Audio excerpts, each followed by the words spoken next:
Hi అండి. నమస్తే. ఈరోజు మన వీడియోలో సింపుల్‌గా రోజువారీ యేసుకునే మెలికల ముగ్గు చూపిస్తున్నానండి.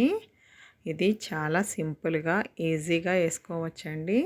6 చుక్కల ముగ్గు. 6 చుక్కలు పెట్టుకొని 2 చుక్కలు వచ్చే వరకు పెట్టుకోవాలి. సరిచుక్క పెట్టుకోవాలండి ఇది. సరిచుక్క పెట్టుకొని నేను వీడియోలో చూపించినట్టుగా డ్రా చేసుకోవాలి.